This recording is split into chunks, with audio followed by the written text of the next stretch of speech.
Your Coca-Cola bottler presents Claudia.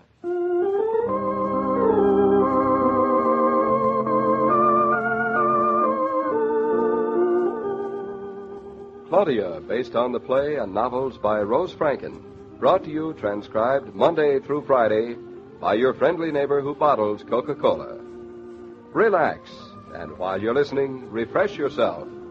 Have a Coke.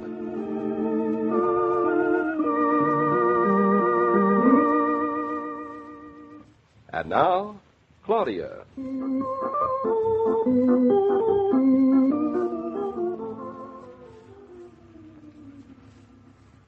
What are you going to do today, darling? Take it easy? Oh, I thought I'd milk a few cows, collect the eggs from under the hens, and reap the hay.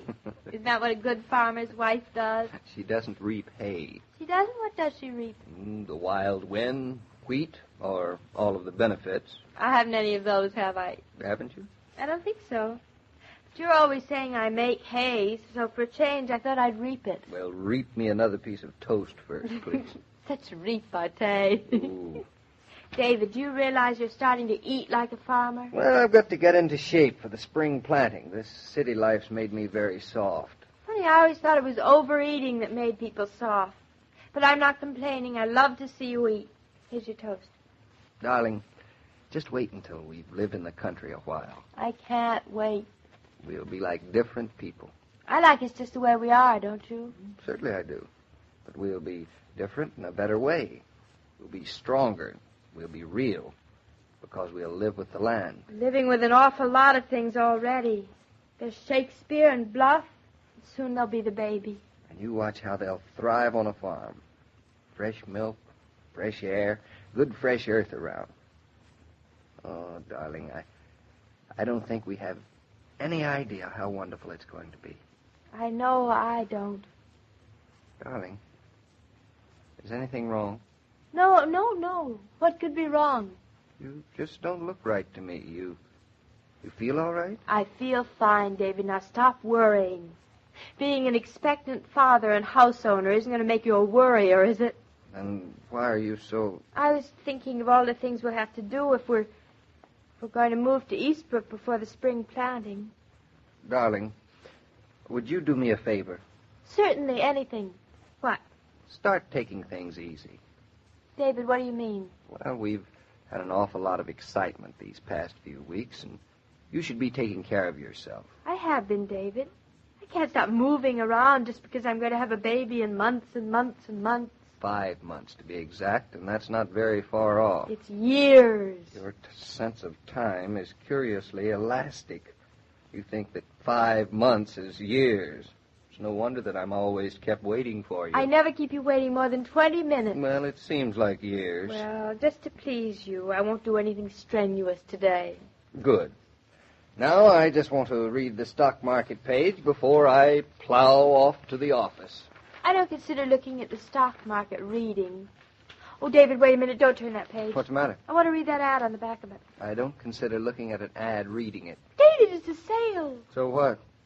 Oh, they're selling them for nothing. Selling what for nothing? Towels. We've got towels. You can always use more, and they're practically giving them away. I'd be a fool to let them go by. I suppose if there were a sale on derricks, you'd buy 3. If I could get 3 for the price of 2, I might.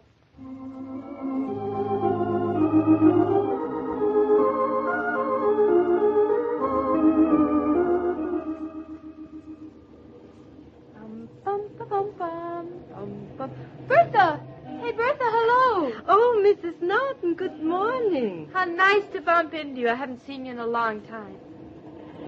I've been fine. And you? You look wonderful having a baby. It agrees with you. I wish you'd tell Mr. Naughton. He keeps telling you to take it easy. He's right. You must. This is a plot. I should have known better. But it is not for very much longer. Then, a beautiful baby. I got something beautiful this morning, Bertha, and without waiting. Ach so? The most stunning towels at a sale. They were practically paying people to take them. They were so cheap. And what a mob. But I got right up to the counter, and I got 1 dozen.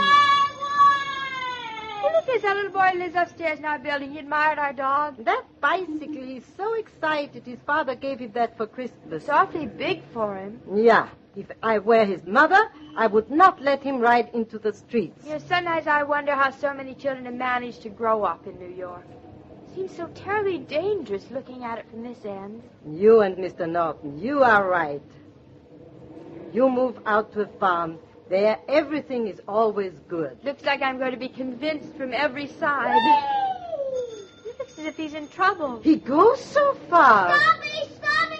I can't stop! There's a car coming. Help! Mrs. Naughton, stop! Oh! Mrs. Naughton, are you all right? Hey, lady, that was great. I don't know what... Lady, are you all right? What happened? Oh, of course I'm all right. You can stand up, yes? Of course I can stand up. Are you all right? I'm fine. But if you hadn't caught onto those handlebars, I'd have... Are you sure you couldn't stand up? Well, you don't think I'm going to sit here the rest of my life. I help. My bicycle hasn't got one scratch on it. Say, you're the lady who has a dog. Look at your knees. Ah, now I help you up. Bertha, I'm fine. I don't need any help, thanks. There, see, I'm standing up.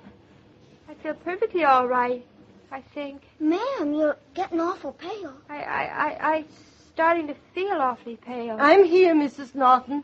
Lean on me. You want me to get my mother? I don't want anything except to sit down again. I'm a little dizzy. I'm going to get my mother. She'll help us. Mrs. Naughton, can you walk? I'm feeling better now. Of course I can walk. No more dizzy? No more. I guess it was just falling down like that. Yeah, you fall down hard. I'm just as clumsy as that dog of ours. I'll never say another word against him as long as I live. Now I call you a taxi and you go right away to the doctor's. To the doctor's because I bumped my knee? I never heard I of do it. not argue. I call the taxi. It's very bad to fall like that when you will have a baby. Bertha, I'm feeling fine now, not even dizzy, so I couldn't I have... go with you if it's necessary. My head feels light. Be sure you tell the doctor everything. Honestly, you're worse than Mama.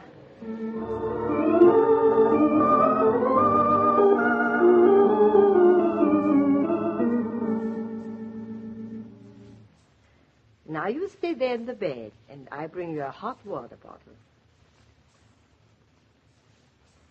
The doctor said I should stay in bed today because I was dizzy or something. But I feel fine, which just goes to show you I don't need all the pampering everybody seems to think I should have. You would like another pillow? Another pillow? Well, I guess I don't mind if I do. My back is sort of stiff, but just a little. Yeah, just a little stiff is genug stiff. I go downstairs and bring you up a hot water bottle. I left mine at Mama's, thanks. Maybe by tonight I can get up so when David comes home he won't have to know a thing. Oh, Shakespeare, come on up, that's right. Hello, you kitty, kitty, kitty, kitty. The bump on my head is sore. Oh. I pull down the shade and you sleep, and you wake up all fine. I'm fine now. I just feel sort of tired. Funny I wasn't tired this morning, but David said I...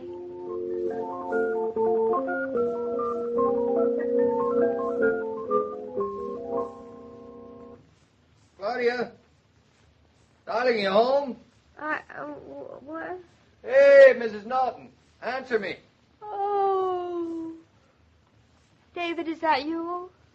Oh, you're in the bedroom. Why didn't you say so? David, you're home. What time is it? 6:30. What are you doing in... Claudia, you're in bed. Well, I fell asleep. Have you been asleep long? I don't know exactly. I called you all afternoon. There was never any answer. I thought you were out. I guess I just didn't hear the phone ringing. Have you been sleeping all that time? I guess so. Well, how are you, David? You're looking fine.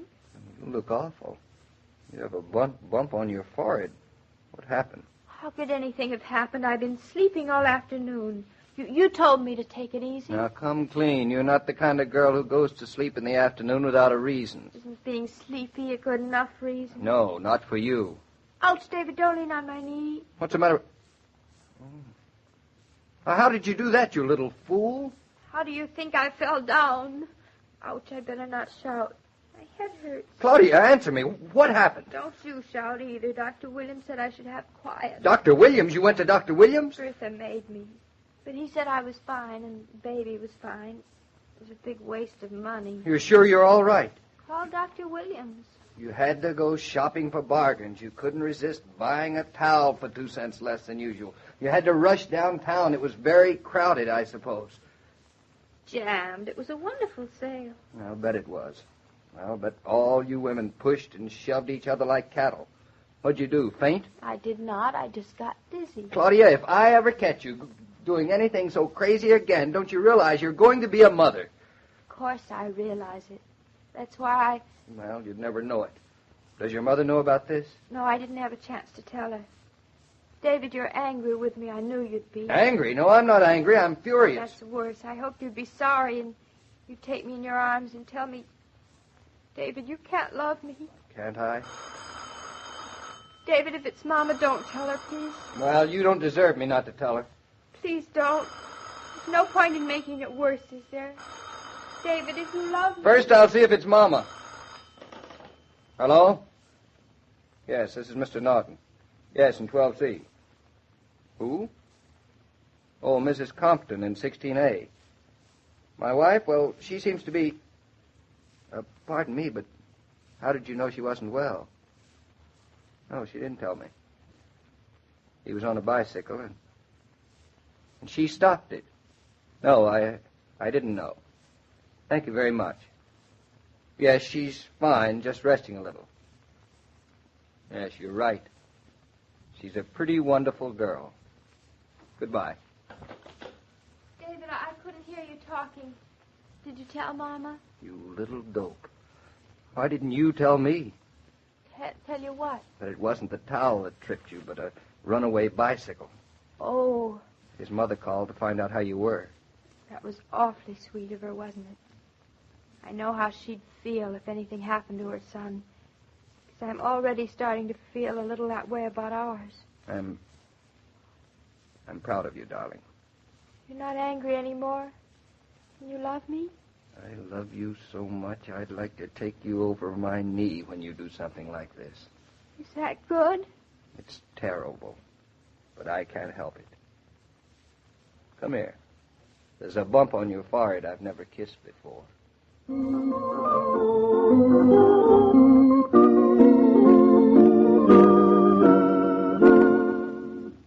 These broadcasts are adapted for radio by Manya and Roger Starr, and the entire production is supervised and directed by William Brown Meloney.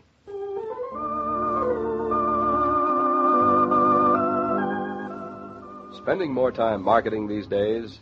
Getting a bit frazzled, trying to buy wisely? Well, here's a suggestion.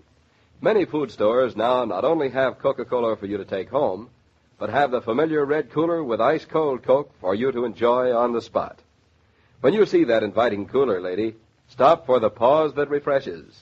You'll shop better refreshed.